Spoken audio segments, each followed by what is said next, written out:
Muy buenas tardes a todos, queridos amigos. Saludamos a nuestros 150.300 suscriptores. Con esta frase que muchos recordarán. Una España fuerte es una España peligrosa. Lo dijo Henry Kissinger hace varios años atrás, refiriéndose justamente a las posibilidades que tenía España de liderazgo internacional. Nació como Heinz Alfred Kissinger en Fürth, Baviera, en lo que era en aquel momento la República de Weimar. Recuerden que el Kaiser había abdicado, había caído el Imperio Alemán y se había convertido en esa caótica República de Weimar. El 27 de mayo de 1923, y acaba de morir 29 de noviembre de 2023, a los 100 años, 6 meses y algunos dicen y 6 horas. Curiosamente, el número 6 se lo repite varias veces. Político estadounidense, era judío alemán, tuvo una influencia enorme en la política internacional, no solo de Estados Unidos, sino sobre otros países. Fue secretario de Estado durante los mandatos de Richard Nixon, con quien lo vemos acá en esta foto, y también con Gerald Ford. Es decir, fue un hombre que tuvo por lo menos 8 años de actividad muy intensa en la política, donde tuvo una influencia no solo en Estados Unidos, sino también en Hispanoamérica y en la misma España. Era un hombre en realidad que él tuvo una política muy importante con respecto a China, tuvo una actitud muy criticada para terminar la guerra de Vietnam y también para gestionar la guerra de Yom Kippur, concibiendo una nueva forma hacia la política. La cuestión que le dieron el premio Nobel en 1973. Un hombre que fue realmente, digamos, muy criticado, un hombre muy controversial, un hombre sobre el cual se han dicho muchísimas cosas y hasta se lo ha acusado de criminal. Es decir, no era un hombre muy simple para entender. Además, este hombre tuvo una influencia hasta poco tiempo antes de morir. Diseñó los principales lineamientos de la política exterior de Estados Unidos, muchas políticas que incluso después de su partida como secretario de Estado continuaron vigentes. Combinó políticas de fuerte intervención, sobre todo en Hispanoamérica, con distensión o apertura, en otros casos como con China, país con el que bajo la presidencia de Richard Nixon restableció relaciones diplomáticas luego de la Revolución Socialista liderada por Mao Zedong, con lo cual en aquel momento, en la presidencia de Eisenhower, se había cortado la relación entre China y Estados Unidos. Y él la restablece. Esta foto es curiosa. Lo vemos a Mao Zedong muy sonriente. Lo vemos también ahí, creo que Gerald Ford y Henry Kissinger. En otra foto, acá lo vemos con Zhou Enlai, un hombre que era el canciller de Mao, e incluso se dice que pertenecía a la nobleza china. Y en aquellos años, en los años 70, Zhou Enlai era un hombre poderosísimo dentro del régimen de Mao Zedong. Y finalmente, cumpliendo 100 años, se encontró recientemente con Xi Jinping. Bien, este hombre tuvo también influencia en la política del Cono Sur. Fue señalizado por ser el hombre que inspiró el Plan Cóndor. Él decía que el principal problema y la principal prioridad del gobierno militar era acabar con el terrorismo. Y además decían que hagan lo que tengan que hacer, pero háganlo rápido para volver luego a la normalidad, ¿no es cierto? Decía, las organizaciones terroristas deben ser desmanteladas para que el peligro se vea apartado. Por supuesto que le deseó éxito a todos los gobiernos militares de la zona, con lo cual también significó ganarse el odio de numerosos sectores, no solo de la izquierda, sino incluso de sectores nacionalistas. Él acuerda con el canciller vietnamita Le Duc Tho la paz con Vietnam y luego recibe el Premio Nobel de la Paz. Premio que el canciller vietnamita curiosamente rechazó. Eso es algo bastante curioso. Bueno, por supuesto que apoyó el golpe contra Salvador Allende, y luego se reunió con Jorge Rafael Videla, general que había volteado el gobierno de María Estela Martínez Perón, que en realidad fue el último gobierno de corte nacionalista. Y también fue invitado por el gobierno militar como invitado de honor en el Mundial de Fútbol de 1978. Él le dijo una vez al canciller militar argentino, que era el almirante César Augusto Gussetti, si hay cosas que tienen que hacerse, tienen que hacerlo rápido, pero deberían volver rápidamente a los procedimientos normales. Así que era un hombre que no tenía muchos inconvenientes.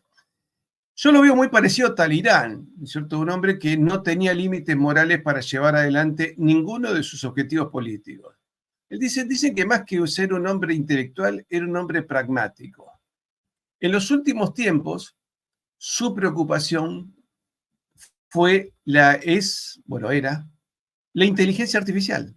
Decía que hoy el mundo necesita líderes muy responsables, porque dado el progreso rapidísimo de la inteligencia artificial, deja a Washington y Pekín con solo 5 a 10 años para encontrar una manera de llegar a un acuerdo. Dice, los dos mayores peligros para la paz en este momento somos dos, Estados Unidos y China, en el sentido en que tenemos la capacidad de destruir a la humanidad. Así que podemos decir que este era el hombre que conocía mejor que nadie los entresijos de la política china. Y decía que en realidad China no es un peligro, que China lo que quiere no es dominar el mundo, sino que lo que China quiere en realidad es un desarrollo propio. China quiere ser poderosa, pero no avanza hacia la dominación mundial. La cuestión que dice que hoy Estados Unidos y China son dos tipos de potencias entre las que históricamente hubiera sido inevitable una confrontación militar. Pero esta circunstancia que vimos no es normal debido a que hay una destrucción mutua asegurada. Y en eso la inteligencia artificial hace altamente peligrosa todo tipo de guerra. Dice, estamos en el comienzo de una capacidad en que las máquinas podrían imponer una peste global o pandemias o guerras nucleares y cualquier campo de destrucción humana. Por eso dice, las circunstancias de hoy exigen líderes responsables que al menos intenten evitar el conflicto. Este es el hombre que luego, años después, visita España, se encuentra con el almirante Carrero Blanco y le dice a España que no pueden llevar adelante un proyecto nuclear. Resultado de eso fue, o por lo menos se sospecha, que a los pocos días el almirante Carrero Blanco, hombre de confianza del gobierno de Francisco Franco, termine siendo asesinado en aquel famoso atentado cuando iba a misa, que le volaron la calle cuando pasaba con su auto. Vamos a hablar de este tema. ¿Por qué Kissinger odiaba tanto a la hispanidad? ¿Por qué odiaba a España? ¿Por qué también nos perjudicó a los argentinos? Y también por qué odiaba la vida humana, ya que tuvo numerosas propuestas malthusianas para reducir la población mundial.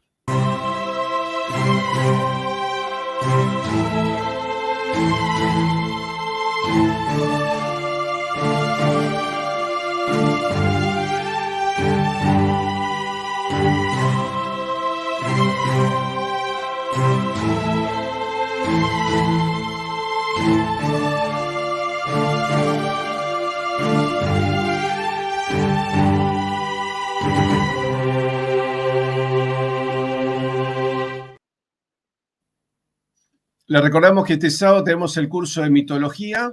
Se puede anotar ahí en yo.santiago.cursos@gmail.com o nos dirigen al correo del canal, comunidadhispanista.com. Pero básicamente acá, yo.santiago.cursos@gmail.com. ¿Cuál es la importancia de la mitología unida con la historia, con la filosofía y con la actualidad? Y mañana vamos a hacer un programa especial sobre Monseñor Marcel Lefebvre, que se ha cumplido un nuevo aniversario de su nacimiento. ¿Cuál es la influencia y qué diferencia tendría él con el actual Papa Francisco? Bienvenidos, José María y Roberto Castellano. Un gusto tenerlos en mi canal. Estoy viendo cómo cambiarlos para que ustedes queden en grande y no yo. Ahí está. Bueno, por lo menos lo acomodé mejor. José María Manrique es coronel del Ejército de España y a Roberto Castellano ya lo conocemos. Es director de la ONG Provida y, por supuesto, un luchador incansable por la vida humana, sobre todo en la Argentina, donde, bueno, al igual que España, nos hemos desgraciado. Hemos decidido que se puede aplicar la pena de muerte a los niños por nacer, al igual que España, con lo cual ha significado, hoy lo explicaban en un canal español, en Negocios TV, cómo la pirámide poblacional invertida en España más el malgasto de los fondos públicos va a hacer que a partir del 2030 más de un español no pueda cobrar la jubilación. Bueno, en Argentina las jubilaciones son de hambre y listo, lo solucionaron muy fácil nuestro gobierno, cada vez le pagan menos y cada vez más los jubilados. Es decir, en la Argentina hay gente que sigue trabajando hasta los 75 y 80 años de edad y la jubilación le alcanza para remedios o para pagar la cuenta de luz. Bienvenidos los dos. Bien hallado. Y muchísimas José gracias María, por la oportunidad. José María, España está viviendo un nivel de violencia. Hace poco vimos el atentado a Vidal Quadras, sobre el cual hicimos un programa especial, y hemos visto esto de que vos podés tirarte al suelo para celebrar el Ramadán musulmán, no pasa nada, hay que respetarte, pero si rezás el rosario en la España, hija de los reyes católicos, hoy vas preso. Con lo cual, vemos que en España se está viviendo un actual disparate. Pero yo te pregunto, ¿esta decadencia de España ya viene de lejos? ¿Podemos decir que viene de aquella reunión donde Carrero Blanco le contestó a Kissinger: en España mandan los españoles, que terminó con aquel famoso atentado cuando voló el auto de Carrero Blanco? Sí, por buscar una línea de paso, un momento, es la línea que podríamos usar para definir el fin del régimen del 18 de julio, el que salió de la cruzada, de la guerra, y el comienzo de la transición. Siempre esto de buscar los acontecimientos tiene un margen de error, pero en ese magnicidio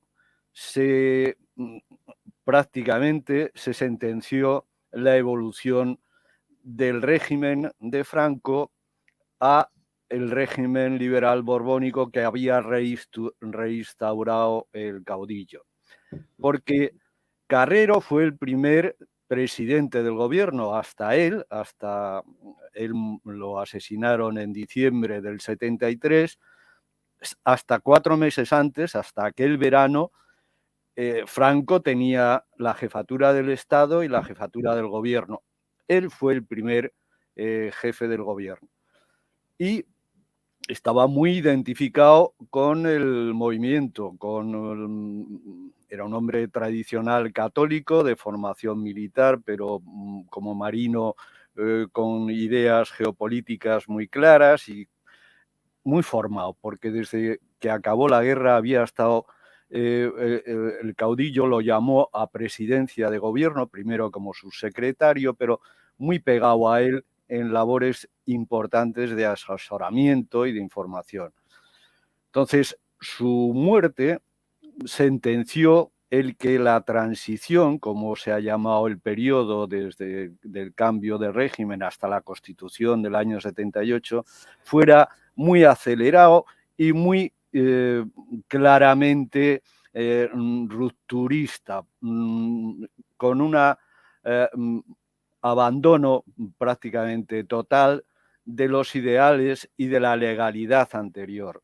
O sea, fue el momento clave y que condicionó el que, bueno, yo siempre digo, porque además es verdad que en vida de Franco, España, el príncipe, entonces jefe del Estado en funciones por la enfermedad del caudillo, Juan Carlos entregó la provincia número 53 en contra del derecho español y del derecho internacional de la ONU, en contra de toda lógica.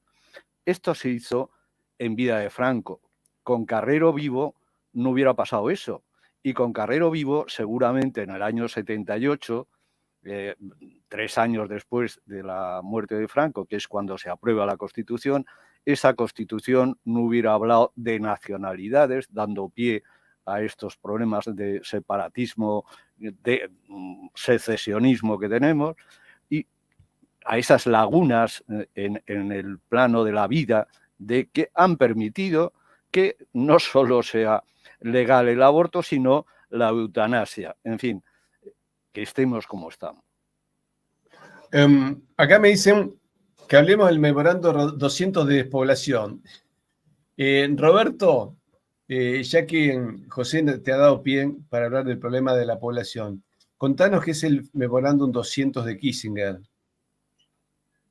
Bueno, en 1973 a Henry Kissinger le dan el Premio Nobel de la Paz y ya empieza a perfilarse como el constructor de un ordenamiento planetario en el cual estaba diseñado para proteger los intereses de las naciones más poderosas, industrializadas, o que lideraban el ordenamiento geopolítico, al menos de gran parte del planeta. En 1974 se hace la primera conferencia de población en Bucarest, Rumania, gobernaba, acordate, Ceausescu, y la Argentina, a través del entonces gobierno del general Perón, y merced a un trabajo infatigable que hizo Benito Jambí, trabajando con la Cancillería, lideró con el grupo de los no alineados de los 77 la resistencia a la declaración y al objetivo que se quería aprobar en esa conferencia de población, que era establecer pautas poblacionales o demográficas a las naciones no desarrolladas y ricas en materias primas. Acordate que después de Bucarest vinieron otras conferencias con el mismo objetivo, como Nairobi, Estambul, El Cairo, Pekín, Beijing o Beijing más 5 a los 5 años, en donde se va monitoreando el crecimiento de la agenda de promoción de la esterilización, de la anticoncepción, del aborto, y bueno, ya estamos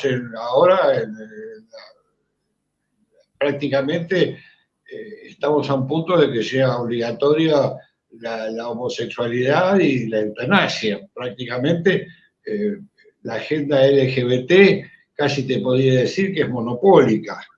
Y bueno, el memorándum al que vos hacías referencia, el memorándum 200 de Seguridad Nacional, Michael Stoyan, el hombre que el Papa en su momento, Juan Pablo II, había destinado en Naciones Unidas para seguir de cerca esta agenda, llamó la doctrina de la seguridad demográfica, es decir, contener el desarrollo poblacional de aquellas regiones del planeta ricas en materias primas para que pueda ser utilizado por las naciones, digamos, desarrolladas.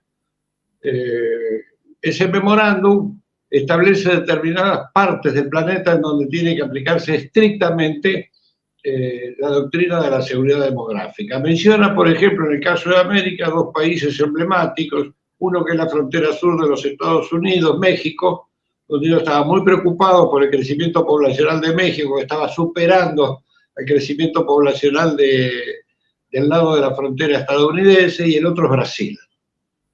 Y después hacer mucho hincapié en la India. Esa doctrina es la globalización del aborto. Una de las cosas que logró Kissinger es convertirse en el padre del aborto global. Es decir, el aborto pasa a ser una política estatal y deja de ser una cuestión individual o privada o un delito según la legislación de cada país, y pasa a ser considerado un derecho.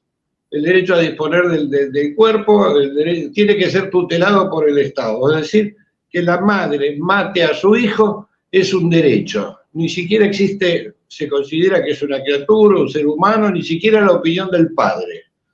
Eso se impone como obligatoriamente, lo hemos visto en cadena como en toda América Latina, patrocinado por organismos internacionales, por el Banco Mundial, el Fondo Monetario Internacional, organizaciones sobre todo británicas como Amnesty International, Human Rights Watch, Oxfam, grupos de la corona holandesa, todos han financiado la IPPF, la Federación Internacional de Planificación Familiar, que en España son, entre otros, los dueños de una clínica muy famosa, la clínica Dator, en Madrid, especializada en abortos y en abortos tardíos. Bueno, todo ese enjambre de organizaciones vinieron a la Argentina y pugnaron por la legalización del aborto, en contra de lo que establece la Constitución local, porque la Constitución argentina establece el derecho a la vida sin ningún tipo de distinción. O sea, la vida humana es sagrada, el derecho a la vida es el primer derecho humano. Roberto y José, a ver si coinciden conmigo.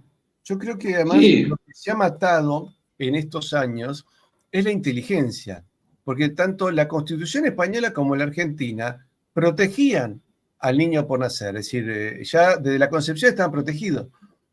En Argentina se metió una ley inconstitucional sin hacerse ningún problema, y en España hace poco el Tribunal, creo, Constitucional declaró que el aborto era constitucional, violando todo lo que se haya escrito, y la Constitución pasó a ser letra muerta, con lo cual hoy los gobernantes, realmente los partidos políticos son lobbies de poder. Debe haber un lobby, no sé, de banqueros, otro empresario que se compra tal partido o tal otro, o que ponen acciones o que ponen gente en ambos partidos.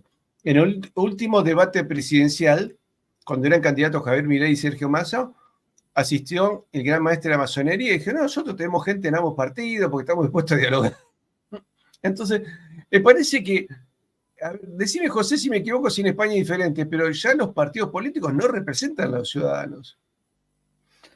Pero no es una cosa nueva. De hecho, estos sistemas liberales, en el caso de España, sobre todo después de la Guerra de Independencia, el poder está en los liberales progresistas unas veces y en los liberales conservadores.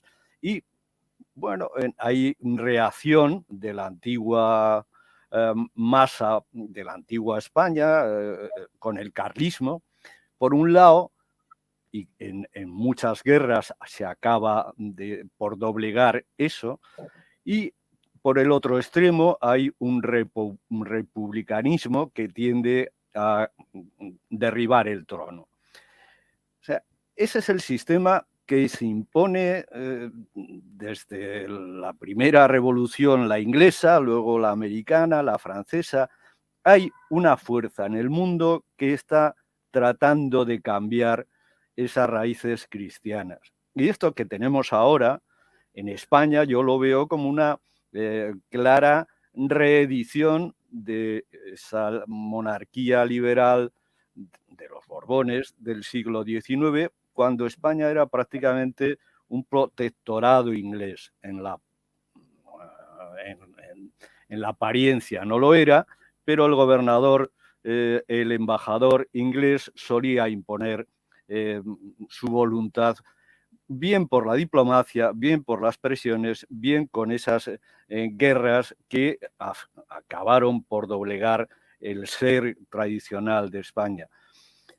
Ahora está más descarado, ahora no solo es en España o en las Españas. Antes has puesto el rótulo de que dijo Kissinger que España, cuando es poderosa, es fuerte, es peligrosa, pero en la visión sajona, ellos, quizá nosotros no, pero ellos lo tienen muy claro, que son las Españas, que es aquella España de los dos hemisferios, de las dos latitudes, del Pacífico.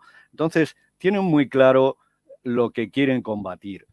Y estos sistemas, tanto los del siglo XIX como ahora los del siglo XX, y no solo en las Españas americanas o europeas, es en el resto, una Alemania que es irreconocible por su seguidismo a Estados Unidos, o una Francia absolutamente dominada por la inmigración del plan Kalergi. Es una locura, se ha perdido en gran medida la idea de patria, porque hay detrás de las fuerzas que mueven al mundo un primer plano que pueden ser la familia Rockefeller. Lo digo porque Kissinger era un peón de la familia Rockefeller. Ellos le educaron, ellos le auparon, ellos lo mantuvieron y en ello han seguido. Como otros, como en otros muchos campos que podíamos hablar de la industria farmacéutica, también es una cuestión suya. Desde luego, ahora los partidos, los sistemas antes guardaban más las formas democráticas y ahora en la mayoría de los sitios se está rompiendo. En Europa, porque nos impone la Unión Europea unas normas comunes absolutamente antidemocráticas, porque los dirigentes de la Unión Europea no están elegidos por el pueblo, se eligen de aquellas maneras y eso se impone, esa legislación se impone a las patrias, a las naciones, y eso, como es general, no hay contraofensiva. Pasa mucho en España, pero pasa mucho en Francia, pero pasa en Portugal, pasa incluso en Inglaterra. Es un mal no solo de Europa, también de América. Se están perdiendo las formas, se está combatiendo la moral natural y cualquier elemento de legalidad. Se está rompiendo los estados y las libertades individuales. Pero eso se ha acelerado en España, sobre todo, desde el fin del Renacimiento, que supuso el cambio de régimen, con la guerra, con la Cruzada de Liberación y con la muerte de Carrero. Quizá me he extendido, pero tanto hablar de Rockefeller como hablar no solo de España o de América, de la generalidad del problema del nuevo orden mundial, de la masonería. Franco, cuando mataron a Carrero, dijo, ha sido la masonería, y la gente malintencionada, es un tópico. No, sabía muy bien que había seguramente, probablemente, casi seguro, un mecanismo internacional y dentro de España con ramificaciones en los servicios secretos, en el movimiento, en la policía, en el ejército, que permitieron... En el ejército, ¿has visto esa, perdón, José, en el ejército de España, ¿has visto esa infiltración? Sí. Entonces, por hablar de Carrero, que es un poco lo que me mueve a estar aquí, el principal y casi único hasta muy poco antes, hasta un par de años antes, servicio secreto de España era el servicio secreto del Alto Estado Mayor, de los ejércitos. Y de él, el almirante Carrero, con ocasión del Mayo francés, de la subversión que se veía en el mundo y en Europa, en el 68 creó un servicio de una organización contrasubversiva nacional, un pequeño servicio secreto. Pero el fundamental era el del Alto Estado Mayor y era militar, eminentemente militar. Y en este servicio de Estado Mayor, de servicio de espionaje del Alto Estado Mayor, estaban figuras durante mucho tiempo, como el general Gutiérrez Mellado, que sabían todo lo que pasaba y mandaban de aquellas maneras muchísimo. Este servicio secreto del Alto Estado Mayor sin duda estaba informado de lo que pasaba y me viene a la memoria el juicio del 23F, que no sé si le sonará a ustedes, después del golpe de Estado, supuestamente golpe de Estado. Uno de los encartados era el comandante Cortina, que era un hombre de Gutiérrez Mellado, que era un jefe del grupo operativo de los espías operativos de hacer acciones de contraespionaje y se ve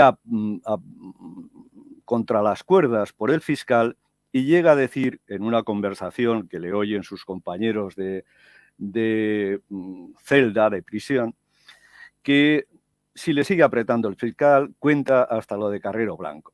Bueno, eso es una cosa histórica y un detalle, pero los servicios secretos, la policía, el director general de la policía, el jefe de la policía de Madrid, tenían multitud de información que no valoraron. Hay que tener en cuenta que la ETA, que hasta entonces apenas había hecho nada, no había hecho nada, era un grupo subversivo peligroso y creciente, pero apenas había cometido 5 asesinatos hasta la voladura de Carrero, está un año moviéndose por Madrid. Se llegan a hacer asambleas generales en Madrid. En un Madrid que Carrillo, el jefe del Partido Comunista de España, decía que no se movía ninguno de sus comandos mucho tiempo porque acababan cayendo. Era un régimen que tenía mucho control de la información y una sociedad bastante sana que colaboraba. Bueno, los etarras se mueven por aquí, roban sus fusiles en Capitanía General, hacen prácticas de tiro, se mueven absolutamente. Y un detalle más, ese otro servicio secreto, que es el de que crea Carrero Blanco, el SECED, tenía una escuela de agentes que practicaban, como prácticas, hacían la contravigilancia, la vigilancia exterior, la protección de Carrero. Pues ese servicio recibió la orden de ser retirado, de retirar la vigilancia apenas unos días antes del atentado. Desgraciadamente, el régimen estaba muy infiltrado por muchas personas. Y eso... Y para que el mismo almirante Carrero no se haya dado cuenta de que están cambiando. Pues está visto que no. Vamos a ver, quiero decir que tanto Franco como Carrero eran hombres muy informados, pero quizá demasiado confiados en su proyecto. Ellos buscaban un cambio de régimen a una monarquía, pero no se dieron cuenta que estaban jugando con una fiera. La monarquía liberal es peligrosa, es obediencia al exterior, es atlantista, es como los afrancesados del momento. Entonces ya se orientaban hacia Estados Unidos. Y eso es lo que pasó, que de alguna forma se dejó hacer y la infiltración además venía de antes. Yo no sé si les suena. El presidente de gobierno era Arias Navarro, que a pesar del atentado luego le hacen jefe de presidente de gobierno, no, el ministro de Interior. A pesar del atentado, de ese fallo de seguridad, el rey ya le nombra, Franco, antes de que en los 2 últimos años, le llegan a nombrar presidente de gobierno. Hay que tener en cuenta que Franco ya era mayor y que muchas de las jerarquías estaban infiltradas. Y esa labor es la que permite esto. Arias decía, Arias fue secretario personal de Azaña. No sé si le suena al presidente del gobierno durante la guerra. Antes de la guerra, este Arias Navarro, que entonces era jurídico militar, estaba empezando, de complemento, llegó a ser secretario, pues ese mismo, luego en la guerra está en el servicio de información, hay problemas rarísimos, el asesinato del comandante Gabaldón, que no se resuelven, es durante muchos años director general de seguridad, y eso le debería haber servido a él para cuando fue ministro de Interior haber detectado estos movimientos etarras. No lo hizo. Arias es una persona que cuando, antes de ser ministro de Interior, es alcalde de Madrid, levanta una estatua a Bolívar. El régimen estaba muy infiltrado y permitió, sin querer, pero esa masonería, esa posicionarse de muchas gentes hacia el cambio que olían hacia Estados Unidos, permitió estas cosas. O sea, bueno, podríamos entrar en detalle de cómo se permitió hacer un túnel debajo de una calle a menos de 70 metros de la Embajada de Estados Unidos, la precisión con que se hizo el disparo, las minas que dicen y obran en documentos del fiscal general del Estado que se introdujeron en la base de Torrejón y que posiblemente se emplearon. Hay 1000 detalles que... De hecho, era un explosivo terriblemente fuerte, porque estamos aparte de hablando fuerte, que rompieron... aparte de fuerte, sí, es la precisión en el disparo. Eso desmonta el que el disparo se hiciera precisamente cuando bajo el centro de gravedad del vehículo que se estaba moviendo, porque si no, no hubiera subido en vertical el coche, hubiera salido desplazado hacia adelante o hacia atrás. O sea, la precisión en la ignición de la carga del explosivo no lo pudo hacer un etarra a 30 metros desde una esquina mirando de refilón a un coche que se mueve. Hay 1000 detalles que demuestran que eso no se hizo como nos cuenta la versión oficial, que es la que redactó una comunista como seudónimo de un etarra.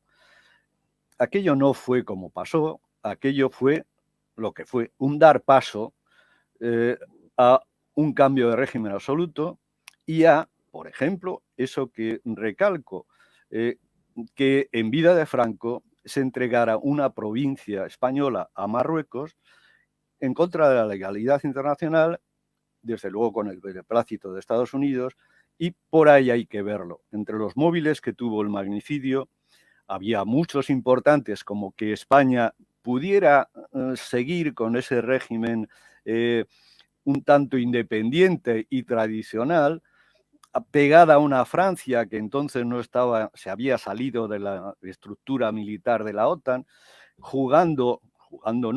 fortaleciendo su posición estratégica con la posibilidad de crearla en un arma nuclear, posibilidad absoluta, reconocida, que no se hizo porque Franco no quiso, pero el saber hacer, la tecnología, la posibilidad se tenía.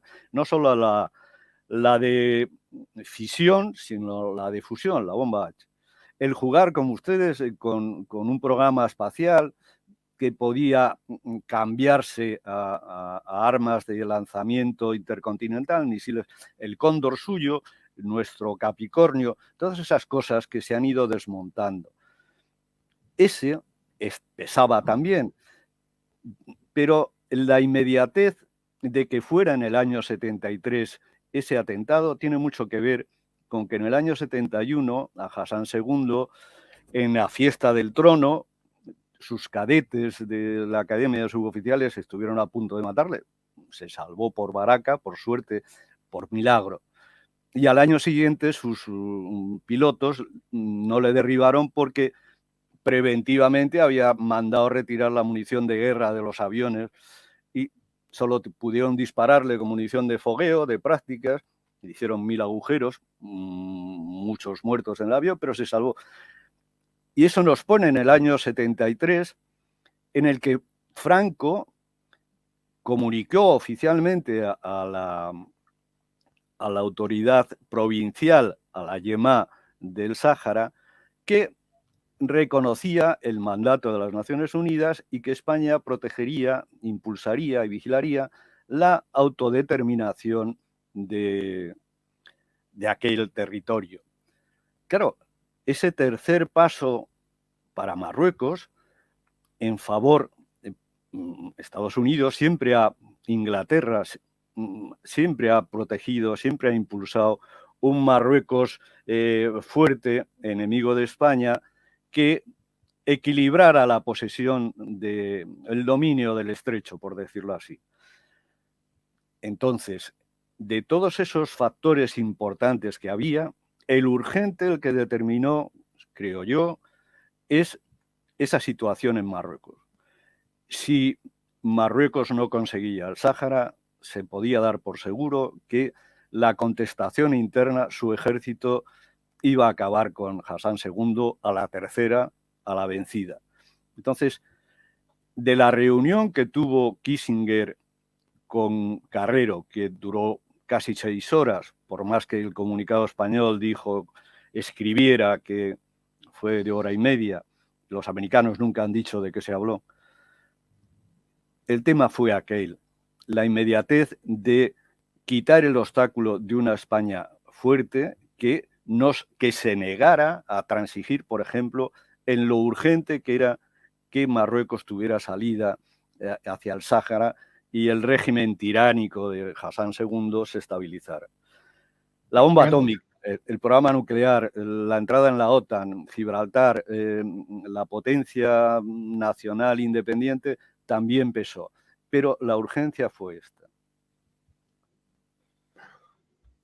Antes de preguntarle a Roberto sobre todo el otro daño poblacional y político que creo que se repite acá en la Argentina y en toda Hispanoamérica, quería preguntarte acá una cosa que me llamó la atención. Yo vi la ceremonia de proclamación del rey Felipe VI y cuando veo a tres expresidentes, Felipe González, José María Aznar y Rodríguez Zapatero, lo veo sentado a Henry Kissinger, estaba medio como dormido. ¿Puede ser que este hombre tenga tanto poder todavía hoy en España que para la proclamación del rey esté invitado? Yo creo que sí, tenía. Evidentemente sí, pero yo quería completar algo que dijo recién el coronel. Si vos lees el diario El País de España, no sé si de hoy o de ayer, hay un artículo de un argentino ligado a la guerrilla que vive allá, que se llama Martín Caparrós, donde hace el obituario de Henry Kissinger.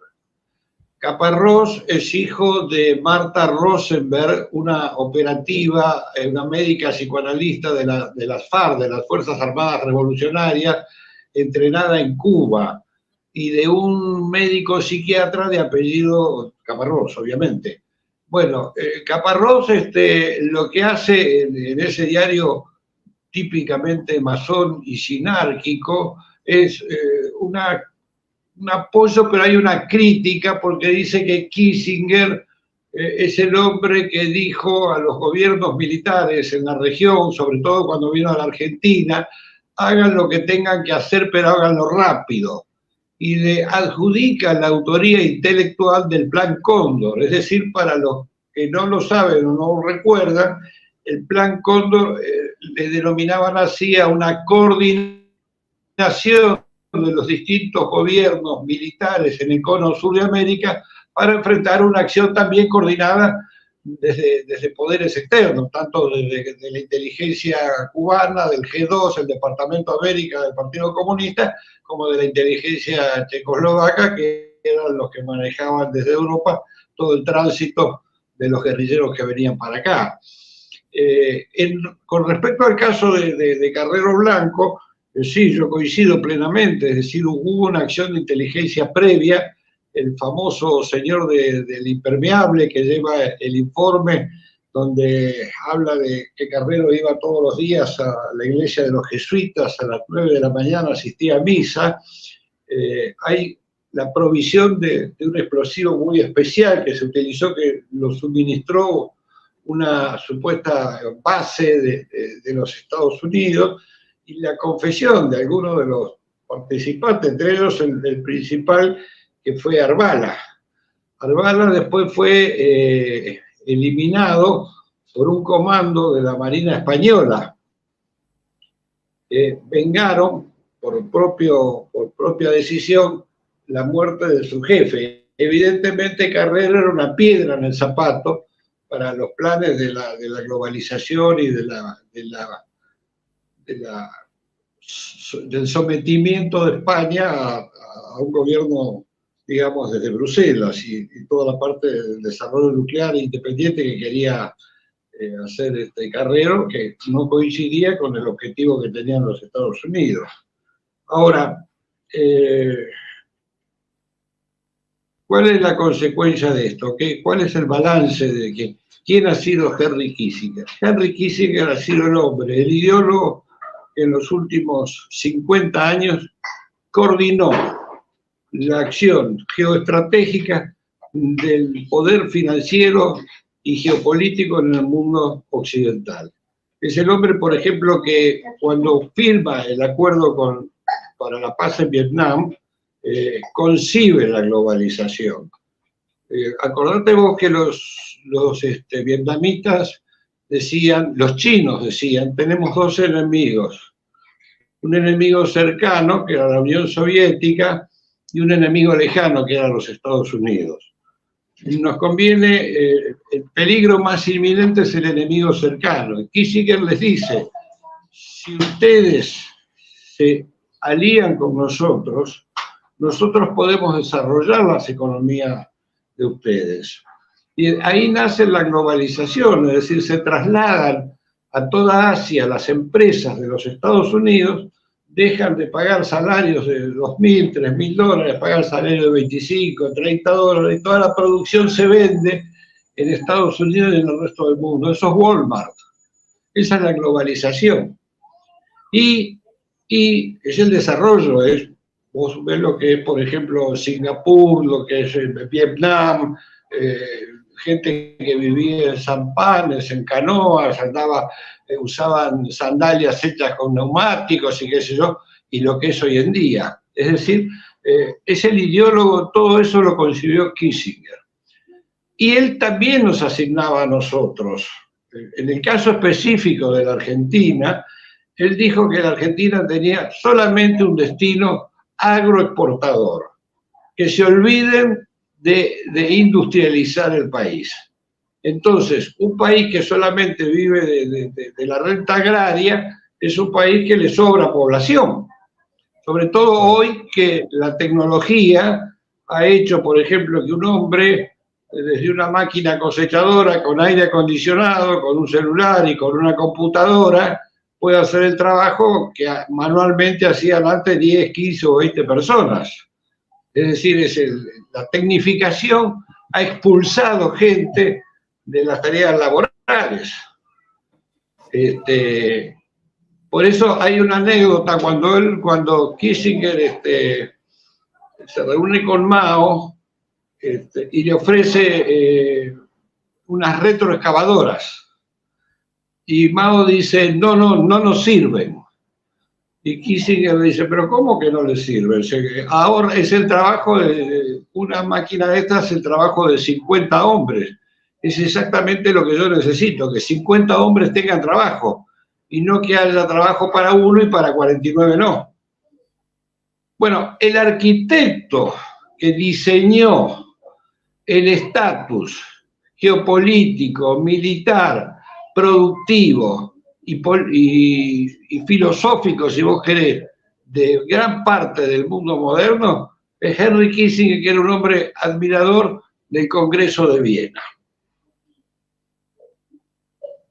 Cierto, sí, él admiraba eso, es su tesis doctoral, ¿no es cierto? En Harvard. ¿No es cierto? ¿No te escuché? ¿Cómo? Era su tesis doctoral en Harvard, el Congreso de Viena. Claro. Sí, él era un estudioso de eso. Y una pregunta, este hombre creó realmente una fuerza política impresionante que hasta el día de hoy, ¿no? Y muchos acá hay una nota de Javier Barraicoa, muy interesante, donde dice que Kissinger le preguntó a Carrero Blanco a que le dibujara el futuro de España y si le iba a convertir en una democracia bajo los estándares europeos. Y le dijo que no. Evidentemente, Carrero Blanco sabía lo que iba a pasar con la democracia actual que está viviendo España, ¿no es cierto? Y evidentemente fue eso lo que parecía que determina, porque inmediatamente Kissinger viaja a París, donde no tiene ningún acto programado, y al día siguiente Carrero Blanco moría asesinado. Ojo, Kissinger tuvo varios problemas a nivel pedidos de captura internacional. Estando en Francia, le cae también en otra fecha un pedido de captura internacional. La embajada lo sube a un auto diplomático, lo sube a un avión y de ahí lo saca directamente de Francia. Ahora, dicen que Francisco Franco comentaba que las actividades que se han llevado a cabo contra nosotros, contra los españoles, han sido llevadas a cabo por organismos que recibían fondos de la CIA, pero más que nada con el propósito de implementar en España un sistema político al estilo americano el día que yo falte. Y parece ser que en realidad lo que querían asegurar Carrero Blanco era una apertura política, pero sin Partido Comunista, ¿no es cierto? Ahora, Dicen que también esta actitud de Carrero, de Kissinger, de hablar con algunas personas, amenazarlas que luego les pase algo, parece ser que lo mismo le pasó con Aldo Moro. ¿Se acuerdan? Aquel político demócrata cristiano italiano, asesinado en 1978. Dice que tras hablar con Kissinger, Aldo Moro, contaba la mujer de Moro, Kissinger lo amenaza y le dice: o abandonás tu línea política o lo pagarás con tu vida. La cuestión que el explosivo utilizado fue C4, que era el explosivo que poseía el ejército norteamericano. Y con ese fue el explosivo con el que se lo mató ¿cómo se llama? A Carrero Blanco. Entonces,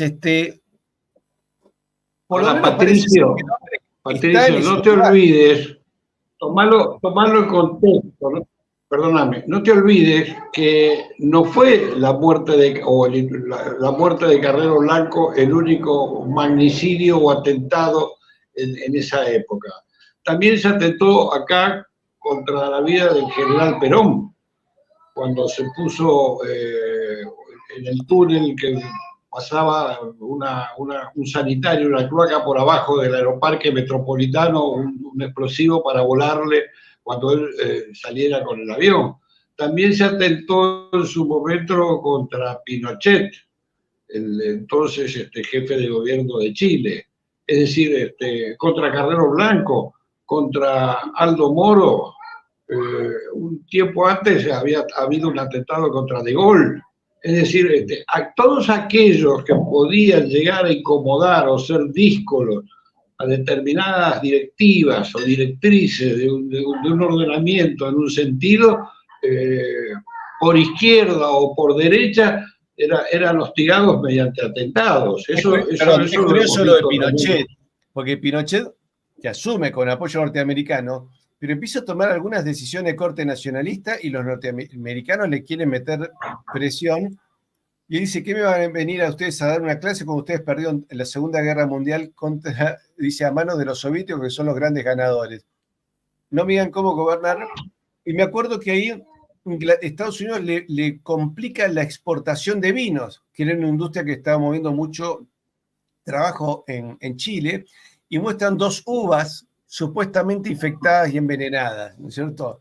Es decir, los tipos operaron por derecha y por izquierda. Acá tenemos, perdón, este es un material que vos me enviaste, José María. ¿Nos podés explicar qué fue esto? Era un poco lo que he dicho antes, que de los móviles que pudo tener el atentado, que seguramente tuvo, había muchos importantes: el arma nuclear, la trayectoria política de España más independiente de lo que le gustara a Estados Unidos, la entrada en la OTAN o los convenios de colaboración que eran francamente deficitarios para nuestros intereses. El que se produjera la muerte, el magnicidio de Carrero Blanco, y en aquella fecha, en aquel momento, en vida de Franco, que no se dejara pasar, fue seguramente condicionado por el estado en que estaba Marruecos.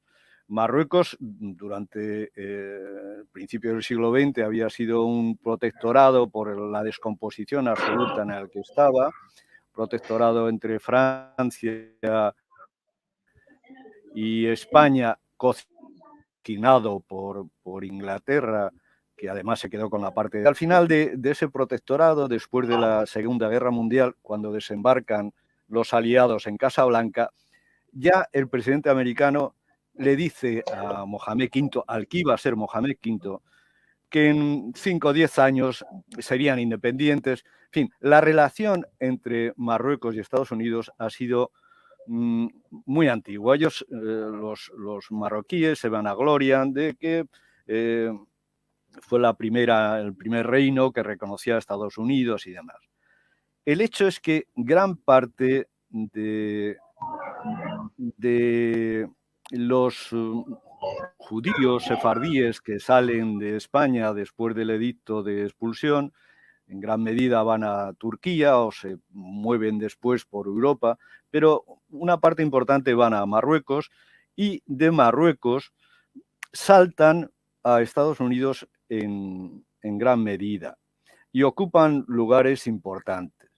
Entonces, desde muy antiguo hay una relación entre sajones y el reino de Marruecos. Cuando ¿Le hubiese venido bien a España, perdón, la muerte del rey de Marruecos? ¿Le hubiese venido bien a España? La muerte del rey de Marruecos, pues seguramente. Al menos el entorno del momento era de la Guerra Fría, del Pacto de Varsovia. Hubiera caído seguramente, si los atentados, un tercer atentado contra Hassan II hubiera tenido éxito, hubiera caído el gobierno de Marruecos en una república más o menos socialista o socialista, y seguramente se hubiera inclinado hacia el Pacto de Varsovia, por analogía con su entorno. Sí. Y eso hubiese significado que Estados Unidos hubiese tenido que negociar con España. No, o que simplemente hubiera habido un periodo de búsqueda de estabilidad interna en Marruecos, o contra ese Marruecos supuestamente prosoviético, que hubiera dejado a España tranquilamente, se hubiera podido hacer la autodeterminación del Sáhara, pero no esa entrega absolutamente suicida y ilegal. Sí, y vergonzosa. Y vergonzosa, tremenda. Entonces, José, contanos un poco este libro que vas a presentar. Pues trato en ese libro, además de relatar un poco los hechos conocidos del magnicidio en sí, que no son muchas veces los de la versión oficial. Hay que poner en duda esa versión oficial en muchas cosas, desde el explosivo. No se hizo análisis del explosivo, es una de las cosas llamativas, que cuando hay un atentado trascendente no se hacen las más elementales medidas, como el análisis del arma del crimen, se destruye o no se identifica el lugar del delito, se extraña a los presuntos autores. En el año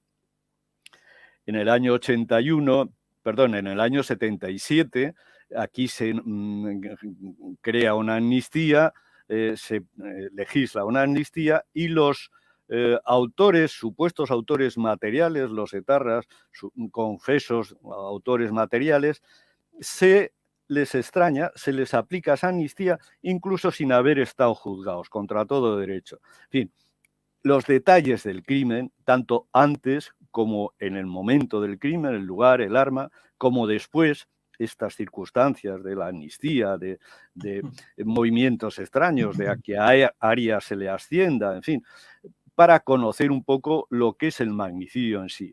Pero fundamentalmente trato de ponerlo en situación.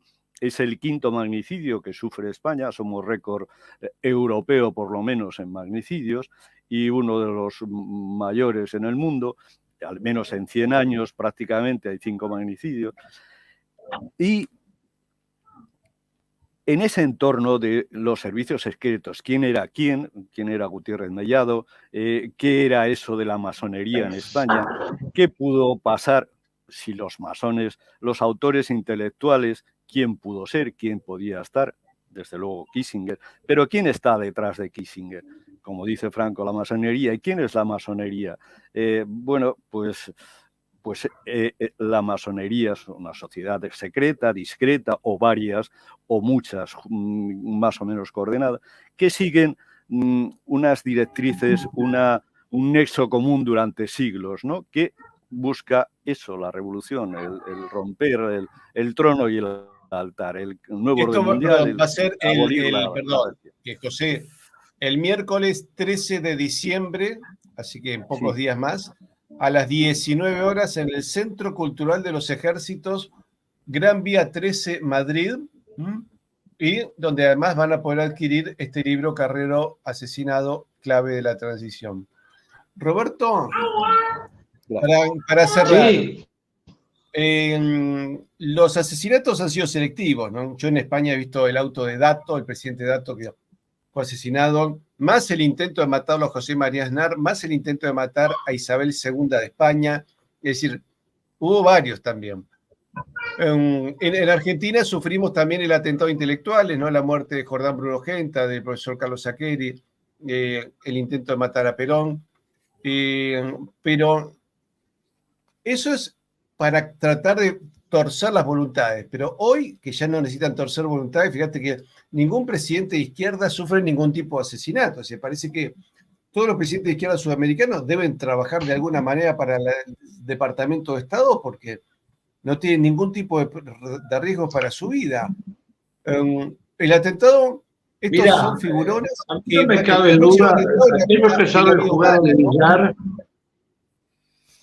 sí, aquellos que saben jugar al billar saben lo que es hacer carambolas a varias bandas, es decir, se apunta la bocha o la pelota o la bola hacia un lado y se logra el efecto de que vaya exactamente para el lado opuesto.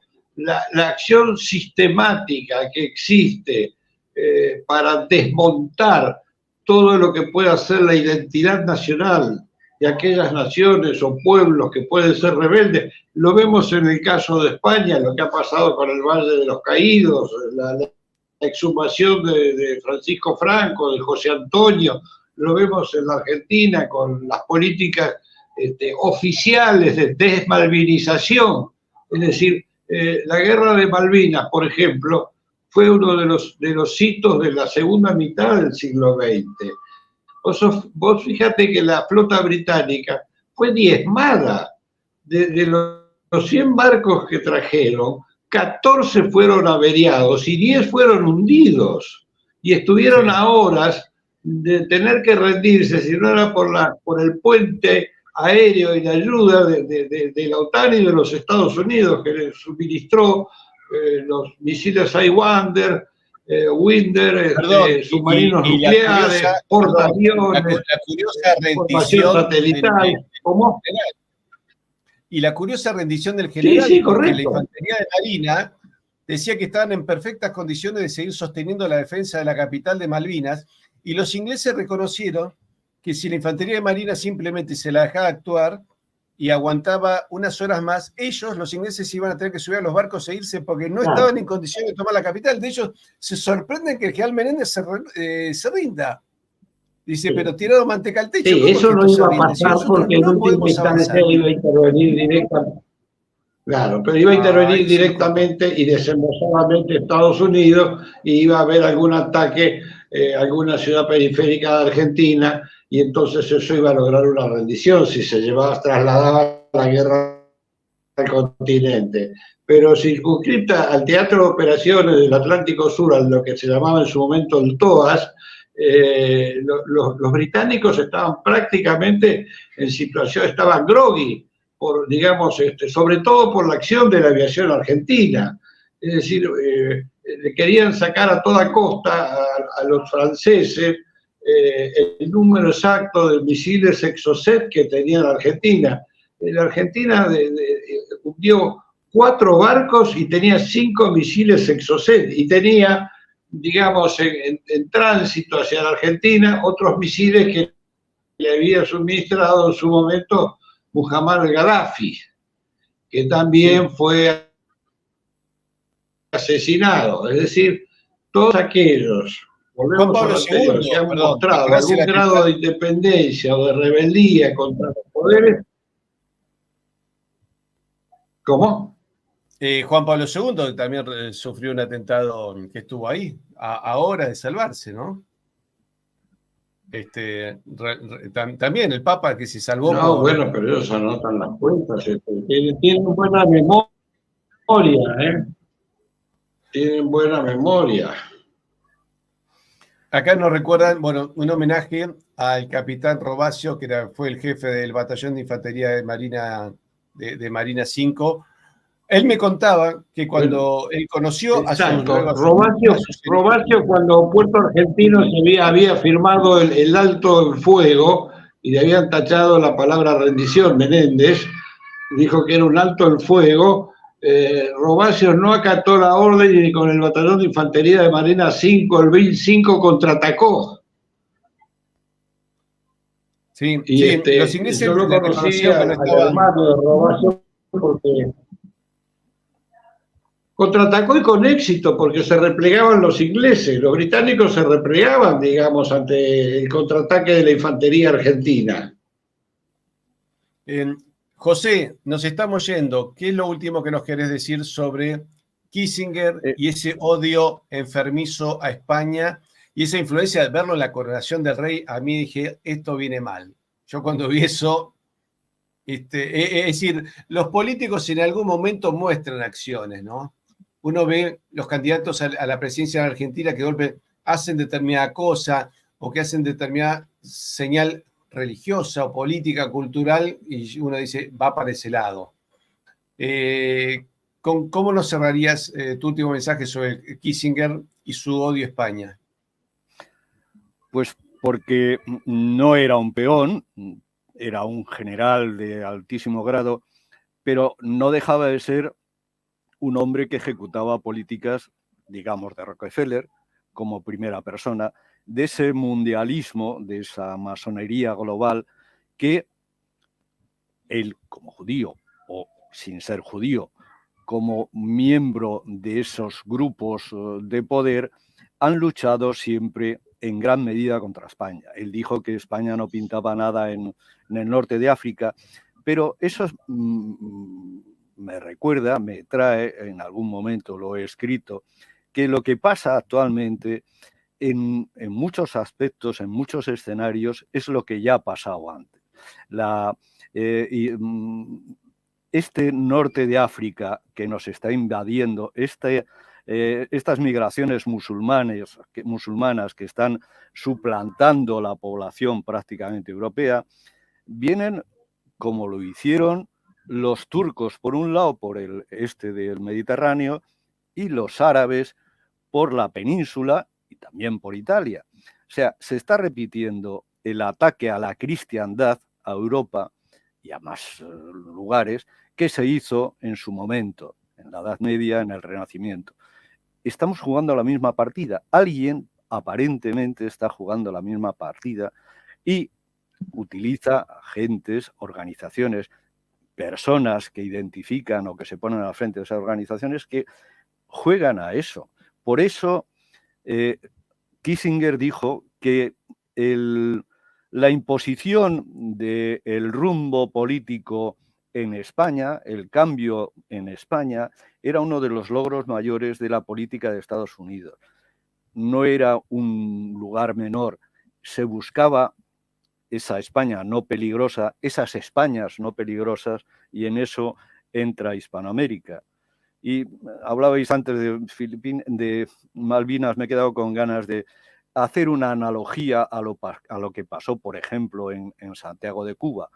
O sea, Estados Unidos estaba prácticamente agotado, aparte de que en su ataque a las lomas de San Juan, si no hubiera habido un español o un mando español que permitió y que se entregó, como en Argentina, que no atacó, en Malvinas se hubieran retirado seguramente y en Santiago de Cuba se hubieran retirado seguramente como se retiraron después de atacar Cartagena de Indias y salir rebotados, atacaron Santiago de Cuba y tuvieron que irse porque no pudieron.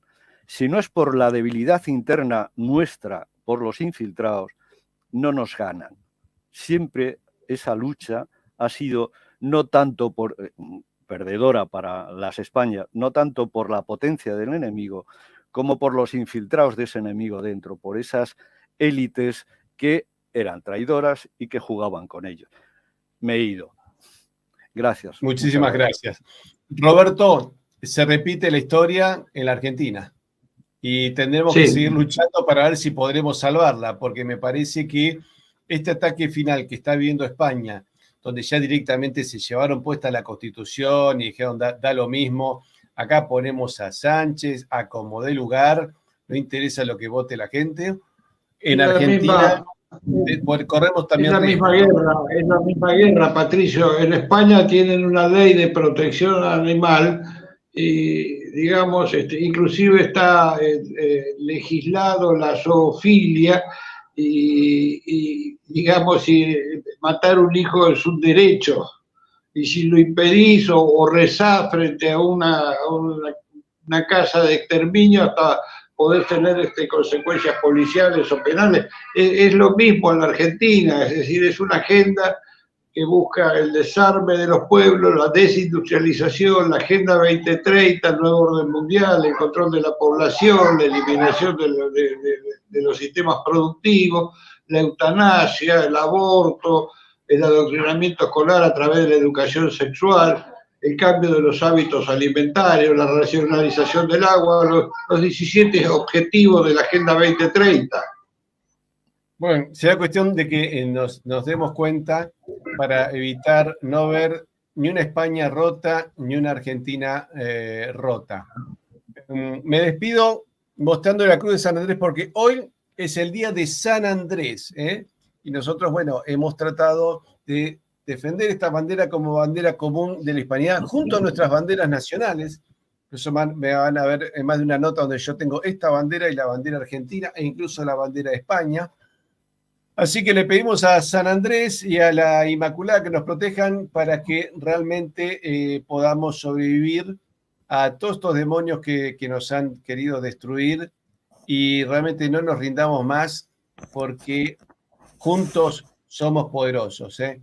Me despido acá con esta imagen de un tercio español dándole la mano a un infante argentino que acaba de combatir en Malvinas. Uno en Flandes y otro en Malvinas. Juntos somos imbatibles. Así que, queridos amigos, muchísimas gracias a todos por habernos acompañado. Muchas gracias al coronel Manrique. Muchas gracias al doctor Castellano. A todos ustedes les pido que le pongan me gusta, lo compartan con sus